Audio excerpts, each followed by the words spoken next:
Provide کریں, اس پہ agri کریں, اور جب آپ ایک مرحلہ وار ایجنڈا بنانے کی ضرورت ہے. اور جب آپ ایک آخری بات یہ کہوں کہ جب آپ اپنی کمزور کی کوئی مدد نہیں کرتا. میں آپ کو بتا دوں, یہ چاہے اپنے گلی محلوں میں دیکھ لیں, چاہے عالمی سیاست میں دیکھ لیں, آپ کو اپنی طاقت منوانی پڑتی ہے, پھر دوسرا آ کے مذاکرات کی ٹیبل پہ بیٹھتا ہے. تو یہ مت سوچیں کہ آپ معذرت خانہ انداز میں رہیں گے اور لوگ کہیں گے جی بتائیں آپ ڈیفینسو, ہمیں بھی ڈیفینسو رویہ جو ہے وہ اختیار کرنا پڑے گا. تصدق صاحب یہاں پر ایک بریک لے رہے ہیں. ناظرین بریک پر جا رہے ہیں, واپس آئیں گے تو بات کریں گے جو بائیڈن کے کردار کے اوپر کہ انہوں نے کس قسم کا کردار ادا کیا ہے اس تمام صورتحال پر. تو ہمارے ساتھ رہیے گا.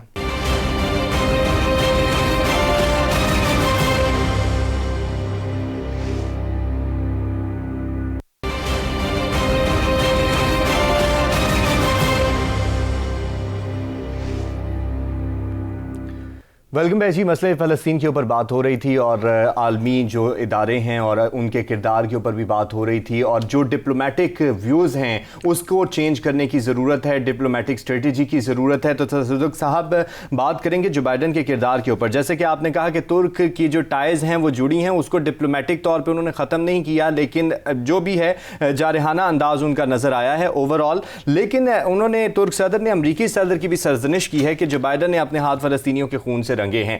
ہاں, میں آپ سے یہ جاننا چاہوں گا کہ جو بائیڈن کا جو کردار ہے اس میں اب وہ بڑا واضح ہو کے سامنے آیا ہے. جب جو بائیڈن نے امریکی صدارت کو سنبھالا تھا تو بڑی جو ہے سنبھلی ہوئی باتیں کی جاتی تھیں اور بڑا خوشائند کہا جاتا تھا ان کی تعیناتی پر, لیکن اس وقت بھی ایران نے کہا کہ یہ ٹرمپ کا ایک نیا ورژن ہے. تو بڑی اس کو کہا گیا کہ ایران جو ہے وہ اپنے اناد کی وجہ سے اس طرح کی باتیں کر رہا ہے. تو کس طرح سے دیکھتے ہیں اس تمام صورتحال کو, کیونکہ جو بائیڈن کا کردار بھی اب کھل کے واضح ہو چکا ہے؟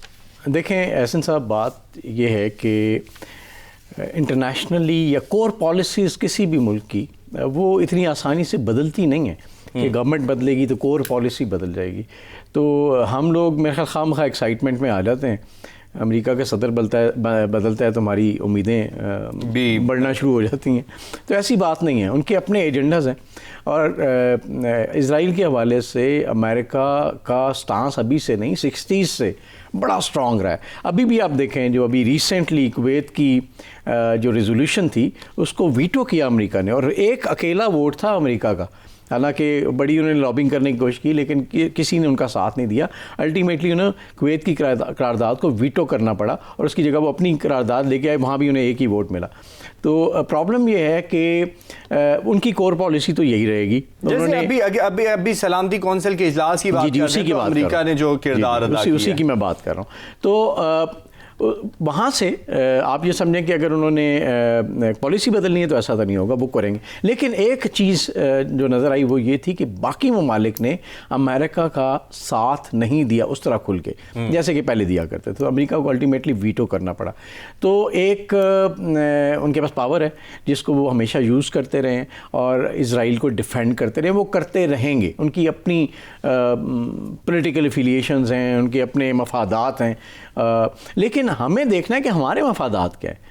مطلب ہم صرف امریکہ کی طرف دیکھتے رہیں گے یا کسی اور ملک کی طرف دیکھتے رہیں گے کہ وہ ہمارے لیے کوئی ہیلپ کریں. جیسے میں پہلے کہہ رہا تھا کہ آپ کمزور آدمی کی کوئی مدد نہیں کرتا, آپ کو اپنی اہمیت دکھانی پڑتی ہے, اپنی پاور دکھانی پڑتی ہے, پھر لوگ آپ کے ساتھ آتے ہیں اور دیکھتے ہیں کہ کتنی آپ کی اسٹرینگتھ ہے, کیا نیگوشیٹ کیا جائے, کیا دیا جائے, کیا لیا جائے. تو میرا خیال یہ وقت آ گیا کہ اسلامی ممالک کو بھی, اور خاص طور پہ جو کی کنٹریز ہیں, مسلم کنٹریز ہیں, جیسے ٹرکی ہے, جیسے پاکستان ہے, ایران ہے, سعودی عربیہ ایون, ان کو دیکھنا پڑے گا کہ آپ اپنے ایک کلیکٹیو جو آپ کے مفادات ہیں ان کو کس طرح سے پروٹیکٹ کریں, ان کو ڈیفائن کریں, اس کو ری ڈیفائن کریں, ایک اسٹریٹجی بنائیں اور کم از کم ان پہ متفق ہو جائیں. ورنہ آہستہ آہستہ کر کے آپ یقین کریں کہ سب کے لیے مشکلات بڑھیں گی. تو ایک تو یہ بات ہے, امریکہ نے میرا خیال ہے افغانستان سے پل آؤٹ کیا ہے یا کر رہے ہیں, اور اس کے بعد ان کا فوکس مجھے لگتا ہے کہ اسرائیل کے ڈیفنس پہ رہے گا. تو یہ وقت ہے کہ باقی سائڈ کو بھی سوچنا چاہیے. اور وہ ہمیشہ سے چاہتے ہیں کہ اسرائیل جو ہے وہ طاقتور طور پہ سامنے آئے, کیونکہ انہوں نے ان کے اوپر بہت زیادہ انویسٹ بھی کیا ہوا ہے. تھوڑی سی عالمی میڈیا کے اوپر بات بھی کرتے ہیں کہ انہیں دھمکیاں دی جا رہی ہیں, جیسے کہ جرمن میڈیا ہے اس کو کوریج سے روک دیا گیا, کہا گیا کہ جو اسرائیل ہے اس کو زائنسٹ نہ لکھا جائے, اس کو جارح نہ لکھا جائے, بلکہ حماس کو دہشت گرد قرار دیا جائے. اور انہوں نے ان کے بلڈنگ کے اوپر بھی جو ہے وہ حملہ کیا جہاں پہ بہت سے دفاتر تھے. کتنی حقیقت دیکھ رہے ہیں اور کتنا معنی رکھتا ہے یہ پابندیاں, اور اس میں حقیقت کیا آپ کو نظر آتی ہے؟ کیونکہ میڈیا کے جو طریقہ کار ہے وہ اب ٹوٹلی بدل چکا ہے, ماضی والے حالات و واقعات نہیں رہے اب. دیکھیں اگین جب طاقتور کی بات آتی ہے نا تو باقی لوگ شور مچاتے رہتے ہیں اور طاقتور اپنا کام کر جاتا ہے. اسرائیل نے ابھی تک, جیسے آپ کہہ رہے تھے نا کہ انہوں نے اپنا دائرہ کار وسیع کر دیا, مغربی کنارے تک انہوں نے اٹیکس لانچ کر دیے ہیں, میڈیا کی بلڈنگز کو گرایا ہے. بلکہ ابھی آپ دیکھیں تو یہاں پہ بات یہ ہو رہی ہے کہ میڈیا کے دفاتر پہ جو اسرائیلی حملہ ہے وہ جرم ہے یا نہیں, اس پہ اب بات ہوگی. یعنی آپ خدا نہ خاصہ سوچے کسی میڈیا ہاؤس پہ اٹیک ہو جائے, وہ تباہ و برباد ہو جائے, اور آپ کہیں جی یہ دیکھیں گے یہ جرم ہے یا نہیں. کم آن, تو یہ طاقتور کے سامنے نا سارے ایسے چوچو کرتے رہتے ہیں. تو ہمارے لیے یہ سیکھنے کا مقام ہے. ہمارے مذہب نے ہمیں بتایا کہ آپ نے اپنے ہتھیار تیار رکھنے ہیں, جنگ کی تیاری رکھنی ہے, اپنے آپ کو مضبوط کرنا ہے. جنگ کرنا ضروری نہیں ہے لیکن اپنے آپ کو مضبوط رکھنا ضروری ہے. تو میرا خیال ہے کہ ہمارا مذہب اگر ہمیں بتا رہا ہے, اور 50 سے زیادہ اسلامی ممالک جو اپنے آپ کو اسلامی ممالک کہتے ہیں وہ اس چھوٹی سی بات کو نہیں سمجھ پا رہے, تو پھر کہیں نہ کہیں بہت شدید لمحہ فکری ہے ہمارے لیے. اب کہتے ہیں بلیسنگ ان ڈسگائز کہ ہمیں اکٹھے ہونا چاہیے اور کم از کم اپنے کی پیرامیٹرز پہ, اپنے ڈیفینسو سسٹم پہ بات کرنی چاہیے. اور آپ یہ سوچیں خدا نہ خواستہ اگر فلسطین پہ آج یہ حال ہے تو کشمیر کو تو وہ ڈکار مار گئے اور ہم ابھی تک بیٹھے ہوئے بات کر رہے ہیں, انتظار کے اوپر بات کر رہے ہیں کہ کچھ نہ کچھ بدلے گا, اور قرارداد پہ قرارداد پیش کرتے ہیں, سفیر کا کردار بھی ادا کرتے ہیں, لیکن ہوتا کچھ بھی نظر نہیں آتا. قومی اسمبلی میں قرارداد پیش کی گئی, پاکستان کا رخ کرتے ہیں انٹرنلی, تو پاکستان میں اپوزیشن اور حکومت جو ہے ایک پیج پر نظر آئی, بہت زیادہ متحد نظر آئی, قدم بقدم انہوں نے ساتھ دینے کی بات کی. اور دیکھا جائے تو شاہ محمود قریشی نے بھی اپوزیشن اور شہباز شریف صاحب کا بڑا شکریہ ادا کیا, اور شہباز شریف صاحب نے حالانکہ بہت جارح بیان دیا کہ فلسطین پر کشمیر کی جو قراردادیں تھیں وہ بھی ہم سلامتی کونسل میں دیتے رہے تو اس کو بھی ٹھکرا دیا. فلسطین پہ بھی قراردادوں کا سلسلہ ہے, تو اس پر حکومت کو سوچنا پڑے گا. جی ہاں, چلیں انٹرنلی کم از کم انہوں نے ایک دوسرے کے قریب تو آئے کسی بھی وجہ سے. خیر سمبولیکلی ایک اچھی چیز ہے کہ پاکستان نے فلسطینیوں کے ساتھ اپنی آواز کو شامل کیا ہے, اپنے قومی سطح کے ایک بڑے ادارے, سب سے بڑے ادارے کے تھرو ایک میسیج دیا ہے کہ ہم آپ کے ساتھ کھڑے ہیں. اگین بات وہی ہے کہ قراردادوں سے کسی کے کان پہ جوں رینگتی ہے یا نہیں رینگتی وہ اور بات ہے, لیکن ہمارے جیسا ملک دیکھا جائے تو اس وقت یہی کر سکتا ہے. حالانکہ آسان لگتا ہے کہ ہم کہیں گے جی آئیں اکٹھے اور جا کے فلسطینیوں کو پروٹیکٹ کرتے ہیں, لیکن جب آپ یونائٹڈ نیشنز میں جاتے ہیں اور وہاں امریکہ جیسا ملک ویٹو کرتا ہے تو اس کا مطلب ہے کہ خدا نہ خواستہ کوئی ایسا اقدام جب آپ لوگ کریں گے بالکل مختلف ہوتے ہیں اور وہاں پہ سچویشن بھی بدل جاتی ہے. بلکہ یو این میں 20 مئی کو خطاب کرنے جا رہے ہیں وزیر خارجہ, تو پھر پتہ نہیں کیا وہاں پر اس خطاب سے نتیجے نکلیں گے, وہ تو تبھی دیکھیں گے کہ 20 مئی کو کیا ہوتا ہے. جی ہاں, خطاب تو خیر کشمیر پہ بھی ہم نے کیا تھا اور الٹیمیٹلی ابھی تک کچھ نہیں ہوا. خطاب وہاں بھی یہ کر لیں گے, لیکن کمزوروں کے خطاب سے کوئی فرق پڑتا نہیں ہے جب تک کہ آپ بہت سارے کمزور اکٹھے نہیں ہو جاتے. یہ بات میں بار بار اس لیے کہہ رہا ہوں کہ یہ اس وقت کی ضرورت ہے کہ آپ چند لوگ اکٹھے ہو جائیں. آپ نے امریکہ کو فتح نہیں کرنا, لیکن کم از کم اپنے آپ کو ڈیفینڈ ضرور کرنا ہے. تو اس نقطہ نظر پہ میرا خیال ہے اکٹھا ہونا چاہیے. لیکن اتحاد کی بہت ضرورت ہے, اپنی پالیسیز کو واضح کرنے کی بہت ضرورت ہے, اور ضرورت ہے کہ سارے کے سارے مسلم ممالک جو ہیں وہ اکٹھے ہوں. ہم مسلم امہ کے اتحاد کی بات کرتے ہیں جو کہ ہمیں کبھی نظر نہیں آیا, لیکن امید کرتے ہیں کہ شاید اب کی دفعہ ہو. ملکی سیاست کی طرف آنا چاہوں گا, جہاں شکریہ ادا کیا گیا وہیں پر شہباز شریف کا نام ECL میں بھی ڈال دیا گیا ہے, اور یہ بھی کہا گیا ہے کہ اگر یہ بھی باہر چلے جاتے تو جیسا نواز شریف صاحب کو لانا مشکل ہے, ان کو بھی لانا مشکل ہے. آخر اتنا آنا جانا مشکل کیوں ہے تصدق صاحب, یہ مجھے بتا دیں آپ. جی دیکھیں, بات تو اس حد تک ٹھیک ہے کہ نواز شریف صاحب باہر گئے واپس نہیں آئے, اور شہباز شریف صاحب بھی شاید جا کے واپس نہ آئے, لیکن پہلے شہباز شریف صاحب واپس آئے تھے اور آ کے انہوں نے ابھی جیل بھی کاٹی ہے. تو کہیں نہ کہیں کوئی نہ کوئی الائنمنٹ ہوتی ہے جس کے تحت اس طرح کی گرفتاریاں اور پھر ان کو چھوڑا جاتا ہے. لیکن مجھے لگتا ہے کہ گورنمنٹ کمیٹڈ ہے کہ انہوں نے کسی بھی صورت میں کسی کی بھی حمایت کے باوجود کم از کم شہباز شریف صاحب کو باہر نہیں جانے دینا.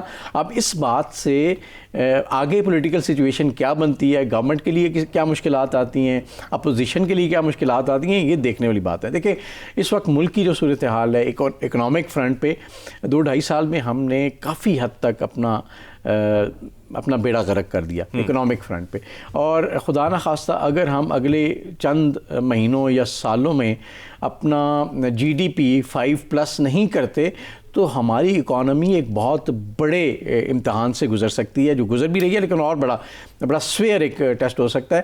تو اس وقت ضرورت اس امر کی ہے کہ ہم انٹرنل الائنمنٹ کریں, ہم انٹرنلی ایک ہارمنی پیدا کریں, ہم ملک میں ایک ماحول ایسا پیدا کریں کہ انویسٹر آئے, اس کو اسٹیبلٹی فیل ہو, اس کو آسانی فیل ہو, بزنس مین بزنس کرے, اکانومی کا پہیہ چلے, ریئل اسٹیٹ میں بھی جو لوگوں نے بے تحاشا پیسہ لگایا وہ چلے, اور اس کے بعد اس ملک کی GDP میں فرق آنا شروع ہو. لیکن ابھی بھی لگتا ہے کہ گورنمنٹ بھی یا کسی حد تک اپوزیشن بھی وہ کمیٹڈ ہیں کہ وہ ایک دوسرے کی ذاتی مخالفت میں ملک کے جو معاملات ہیں یا ملک کے جو مفادات ہیں اور ان کو پیچھے رکھیں گے. دس از ویری انفارچونیٹ. میرا خیال ہے یہ وقت ہے کہ اس وقت ہارمنی پیدا کرنی چاہیے, چھوٹے موٹے اختلافات بھلا دینے چاہیے, لیکن ملک کی اکانومی پہ کام کرنا چاہیے. اختلافات بھلانے کی بات کرتے ہیں, وہ تو یہ کہتے ہیں کہ سارا پیسہ جو ہے وہ یہی لوٹ کے لے گئے, انہوں نے ہی سارا کچھ بیڑا غرق کر دیا, تو اب ہم لوگ کیا کریں, ہمارے پاس تو کچھ بھی نہیں ان لوگوں نے چھوڑا. اب دیکھیں ایک بندے کی ساری دولت بھی آپ لے آئیں گے تو ملک کی اکانومی تو نہیں چلے گی. ملک کی اکانومی بہت بڑی دولت آئے تو صحیح, وہ بھی تو نہیں آتی, وہ نہیں آتی. دیکھیں دولت آپ نا کسی کی بھی لے آئیں اٹھا کے, اس سے اکانومی نہیں چلتی. اب یہ پولیٹیکل سلوگن تو ہو سکتا ہے, آنا چاہیے پیسہ, ضرور آنا چاہیے, لیکن اکانومی چلانے کے لیے آپ کے پاس solid economic long term policies ہونی چاہیے. جب پولیٹیکل ڈیسٹیبلائزیشن ہوتی ہے, جب اکنامک ویژن کی کمی ہوتی ہے, تو اکانومی کسی صورت میں نہیں چلتی. کوئی بیوقوف ہی ہوگا جو آ کے اپنا پیسہ لگائے گا اور ضائع کر کے چلا جائے گا. آپ کو پولیٹیکل اسٹیبلائزیشن کی طرف جانا چاہیے, آپ کو ایک لانگ ٹرم اکنامک پالیسی پہ ایگری کرنا چاہیے تاکہ انویسٹر آئے اور آ کے بزنس کرے. بزنس کرے گا تو یہاں روزگار کے مواقع بھی پیدا ہوں گے, ایک صحیح روزگار کے مواقع بھی پیدا ہوں گے. تصدق صاحب یہاں پہ بریک لینا ہے, ناظرین بریک پر جا رہے ہیں, واپس آئیں گے, PDM کے کردار کے اوپر بھی بات کریں گے کیونکہ پولیٹیکل اسٹیبلائزیشن کی بات ہو رہی ہے, تو ہمارے ساتھ رہے گا.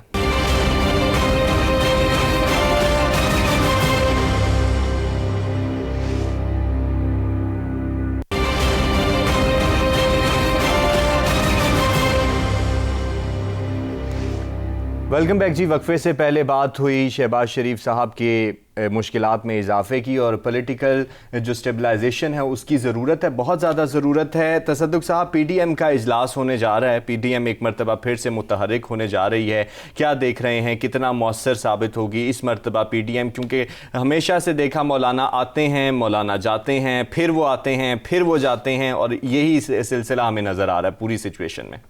دیکھیں PDM کا جب ہم ذکر کرتے ہیں تو ایک چیز نہیں بھولنی چاہیے کہ ان کا 1 پوائنٹ ایجنڈا ہے جس کے تحت وہ اکٹھے ہیں, وہ ہے موجودہ گورنمنٹ کو گرانا سے نجات. اب اگر کوئی یہ سمجھے کہ PDM ایک پولیٹیکل الائنس ہے اور وہ ان کے سارے فیصلے ایک جیسے ہوں گے اور وہ شاید الیکشن بھی ایک پلیٹ فارم پہ لڑیں, تو یہ غلط سوچ ہے. وہ اپنی اپنی پہچان رکھتے ہیں. اچھا, جہاں تک اس گورنمنٹ سے نجات کی بات ہے تو وہاں وہ سارے اکٹھے ہیں.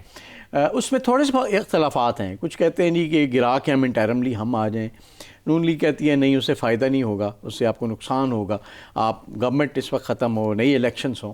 تو یہ تھوڑے بہت اختلافات ہیں, لیکن یہ ایجنڈا مختلف ہے.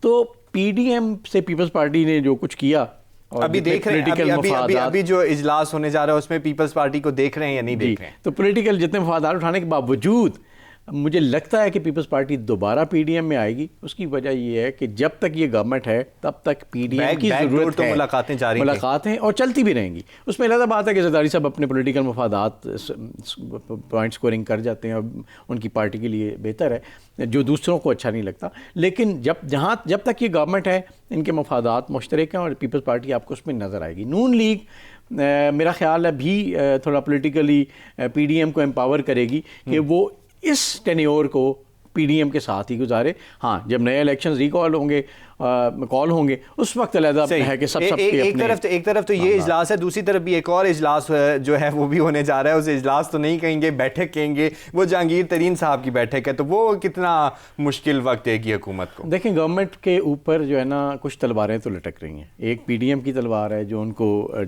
تھوڑا سا ان پاپولر کرنے کے معاملات کو اٹھاتی ہے. دوسری طرف گورنمنٹ کے اندر بیٹھے ہوئے کچھ ایسے لوگ ہیں جو جہانگیر ترین صاحب کے سرکل میں ہیں, وہ بھی ایک تلوار ہے جو انٹرنل اگر اسمبلی کے اندر سے چینج آئی تو وہ کردار ادا کر سکتے ہیں. تو یہ تلواریں لٹکی ہوئی ہیں گورنمنٹ کے اوپر. گورنمنٹ کے لیے کوئی آسان وقت نہیں ہے کیونکہ انہوں نے پرفارم نہیں کیا ابھی تک. ابھی بھی اگر وہ پرفارم کریں تو شاید یہ تلواریں تھوڑی ڈریگ ہوتی انہیں 2 سال گزارنے دیں. ان کا ایک ہی بیانیہ رہا ہے پوری پرفارمنس میں کہ ہمیں پرفارم کرنے دیا نہیں جا رہا. نہیں, وہ انہوں نے کون سا پرفارم کرنے دیا تھا, 126 دن تو وہ بیٹھ گئے تھے. لیکن جب اپنی باری آتی ہے تو پھر اندازہ ہوتا ہے کہ کتنا مشکل ہوتا ہے. اپوزیشن پہ بیٹھنا کتنا آسان ہوتا ہے اور حکومتی بینچوں پہ بیٹھنا کتنا مشکل ہوتا ہے. اور امپورٹنٹ یہ ہے, میں ہمیشہ سے یہ کہتا ہوں کہ جب گورنمنٹ ہے, آپ ضروری نہیں ہے کہ پوری کی پوری گورنمنٹ جو ہے وہ اپوزیشن کو جواب دینے میں لگ جائے. آپ 2-4 لوگ رکھیں, باقی لوگ پرفارمنس پہ فوکس کریں. لیکن وہ ظاہر ہے پرفارمنس پہ فوکس تب کریں گے جب کوئی اسٹریٹجی ہوگی, جب پتہ ہوگا کیا کرنا ہے. تو ابھی تک تو بس حالات ایسے ہی چل رہے ہیں, جو ابھی تک کچھ نظر نہیں آ رہا. اور دیکھیں گے کہ جہانگیر ترین صاحب کی جو تلوار ہے وہ کتنا کارگر ثابت ہوگی. رنگ روڈ سکینڈل بہت زیادہ چل نکلا ہے. تصدق صاحب, کہا جاتا تھا کہ اس گورنمنٹ میں کوئی سکینڈل نہیں آیا. ابھی کچھ دنوں پہلے کی بات ہے کہ ہم پہ کوئی سکینڈل نہیں ہے, کوئی ایلیگیشن نہیں ہے. اور اس سکینڈل کو بھی موجودہ حکومت نے نتھی کیا, پچھلی حکومت کے ساتھ, اور پچھلی حکومت نے نتھی کیا اس حکومت کے ساتھ. لیکن پیش رفت یہ ہوئی کہ زلفی بخاری مستعفی ہو گئے اور غلام سرور جو ہیں وہ کہتے ہیں کہ جی اگر میرا ثابت ہو جائے تو میں سیاست چھوڑ دوں گا. نیب تحقیقات کرنے جا رہی ہے, نیب جس کیس کی تحقیقات کرے تو پھر اللہ ہی اس کو ختم کرے, اور تو کچھ نہیں ہو سکتا. تو کس طرح سے دیکھ رہے ہیں اس کو؟ دیکھیں, یہ کہنا تو غلط ہے حکومت کی طرف سے. ظاہر ہے پولیٹیکل پوائنٹس کو رہیں گے اپنی جگہ کہ سکینڈل کوئی نہیں تھا. بی آر ٹی سکینڈل تھا, شوگر کا بہت بڑا سکینڈل تھا, آٹے کا سکینڈل بنا, سکینڈلز پہ سکینڈلز تھے. یہ علیحدہ بات ہے کہ اس میں سے نکلا کچھ نہیں. جیسے آپ نے کہا نا نیب نے انکوائری کرنی ہے, تو جیسے بی آر ٹی کا کچھ نہیں نکلا تو پتہ نہیں ان کا بھی کچھ نہیں نکلے گا. تو یہ بات تو طے ہے, سکینڈلز تھے لیکن وہ آگے نہیں چل پائے, اور پولیٹیکل مجبوریاں ہیں ظاہر ہے اس کی وجہ سے نہیں چل پا رہے. جہاں تک رنگ روڈ کی بات ہے, ہم نے بھی تھوڑی سی اس پہ بات کی تھی آپ ہی کے پروگرام میں.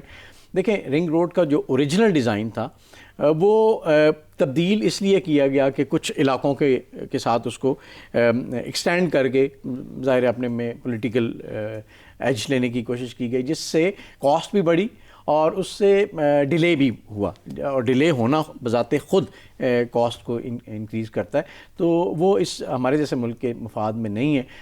اچھا ہوا کہ وزیر اعظم نے اس پہ ایکشن لیا. اب ہو یہ کہ ایکشن وہ بہت سی چیزوں پر لے چکے ہیں.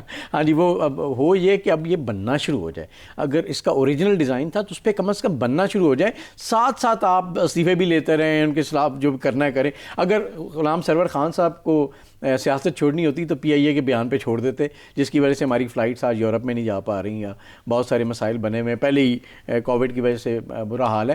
تو وہ خیر انہوں نے کیا سیاست چھوڑنی ہے. لیکن رنگ روڈ کے سکینڈل میرا نہیں خیال اتنا بڑا ہے کہ جس میں اتنے بڑے بڑے وزیر سیاست چھوڑیں گے. ہاں, ایک قربانی کا بکرا بنا دیا گیا ہے, وہ دیکھتے ہیں کہ اس کے بعد اصل کہانی کیا نکلتی ہے. لیکن رنگ روڈ پہ فوراً کام ہونا چاہیے, اور اس کی وجہ یہ ہے کہ بہت سارا آپ کا جو فیول ہے, جو ٹائم ہے اسپینڈ ہوتا ہے, وہ کام کی ضرورت ہے کیونکہ اسکینڈل سے بہت سارے نکلتے ہیں. ایکشن کی بھی ضرورت ہے. تصدق صاحب بہت شکریہ آپ کا. ناظرین, ایکشن لیں اور اس کے بعد کوئی نتیجہ بھی نکالیں. اپنا بہت سارا خیال رکھیے گا. پاکستان زندہ باد. آج کے لیے اتنا ہی. اللہ حافظ.